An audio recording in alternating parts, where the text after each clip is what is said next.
Welcome back to my other blog. তো সবাই কেমন আছে? আশা করি সবাই ভালো আছো, আমিও খুব ভালো আছি। তো সকলকে সরস্বতী পূজা আর নেতাজির বার্থডের অনেক অনেক শুভেচ্ছা।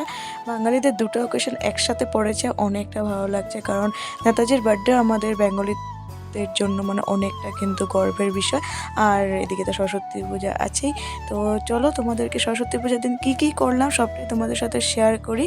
তো ভালো লাগলে লাইক কমেন্ট শেয়ার সাবস্ক্রাইবটা অবশ্যই করে দেবে। তো চলো স্টার্ট করি ভিডিওটি।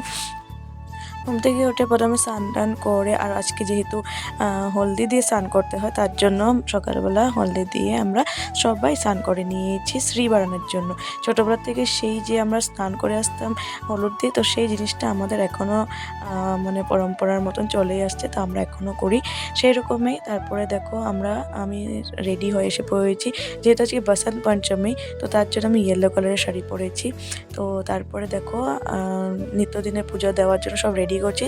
তো মনে পড়ে গেল যে আমি মালা আনতে বলতে ভুলে গেছি রিশার পাপাকে, আর যখন মনে পড়েছে তত পর্যন্ত রিশার পাপা ডিউটি চলে গেছে, তার জন্য আর বলা হয়নি। তো মাথাতে বুদ্ধি এনে আমি কী করলাম, খই যখন আছে তো খইয়ের মালা একটা বানিয়ে দিলাম, ইউনিকভাবে বানিয়েছি খইয়ের মালা, আর একটা সাথে গাঁদা ফুল দিয়ে দিয়েছি। তো গাঁদা ফুল তো এখনের সিজনের ফুল, তো তার জন্য গাঁদা ফুলে দিয়েছি। আর এখনের সিজনের ফুল তো তারা গেন্দা ফুল, আরও কী আছে, কিন্তু সেগুলো কিছুই পাইনি আমি। আর হোয়াইট কালারের যে একটা ফুল পাওয়া যায় যেটা সরস্বতী পূজার সময় ফোটে, সেটাও আনফর্চুনেটলি পাইনি। আর একটা কথা তোমাদের সাথে বলি, আমাদের ভারতে দুটো পূজা হতো, কিন্তু কিছু কারণবশত দুটোটা পূজা এবছর হচ্ছে না। তো তার জন্য বাটা দিতে বাইরে যেতে পারবো না, বাড়িতেই দিতে হবে। তো এমনি আমি বাড়িতেই দিতাম, কারণ গেল বছর আমি বাড়িতেই দিয়েছি, আর এবছর আমি বাড়িতেই দিতাম।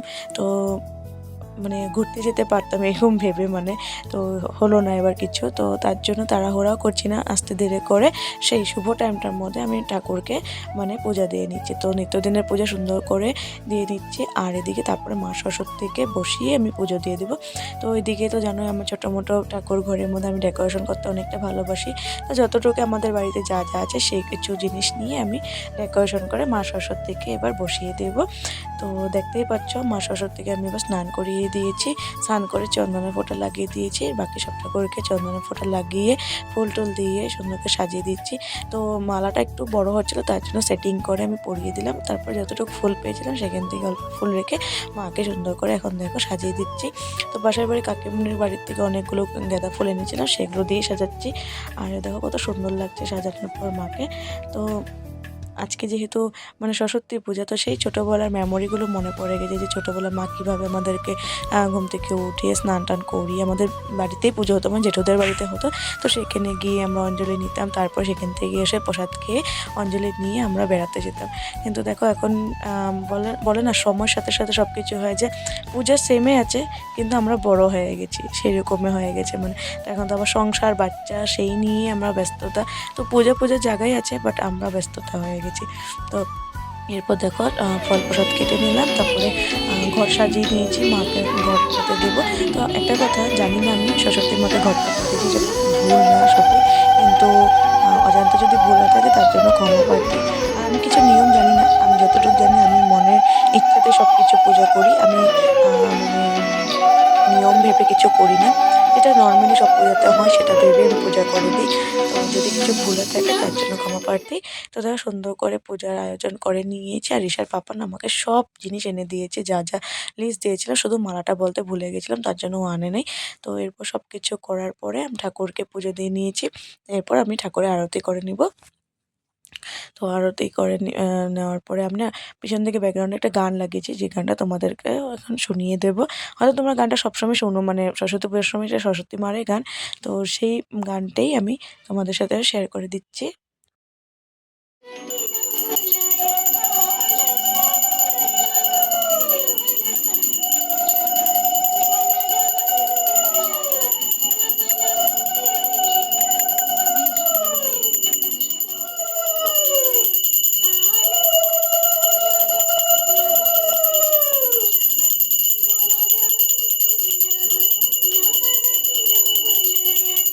আমি নিত্যদিনের পূজার আরতি করে নিয়েছি, এরপর মা সরস্বতীকে সব কিছু দিয়ে আরতি করে নিচ্ছি, দেখতেই পাচ্ছ।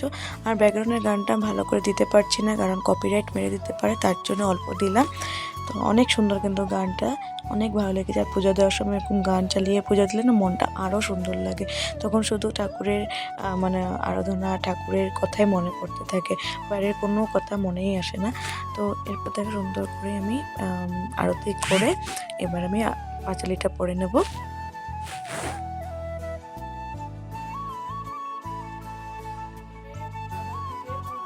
তো পাঁচালি পড়ার পর ঈশাকে ডেকে আমি বললাম যে পাপা আসো এখানে নমো করে যা। তো ওকে আমি একটু মন্ত্র বলে দিলাম। ও মন্ত্রটা দেখো স্পষ্টভাবে তো বলতে পারছে না, বা যতটুকু চেষ্টা করেছে বলতে পারছে। মানে বিদ্য কম লোচনে বিশ্বরূপে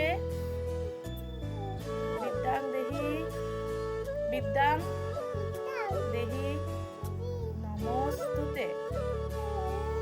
আর আমি এই যে ঠাকুর দিয়ে জাস্ট আসলাম, তো এখন ব্রেকফাস্ট করব, তারপর ঈশার বাবার সাথে ঘুরতে যাব। তো কোথায় কোথায় যাব তোমাদের সাথে শেয়ার করব। তো চলো প্রথমে ব্রেকফাস্টটা করে নিই। বাই। তো ভিডিওটি এখানে শেষ করছি। কেমন লাগলো জানাবে, ভালো লাগলে লাইক কমেন্ট শেয়ার সাবস্ক্রাইবটা অবশ্যই করে দেবে। তো চলো নতুন ভিডিও নিয়ে খুব তাড়াতাড়ি আসছি। আজকের জন্য টাটা, বাই বাই।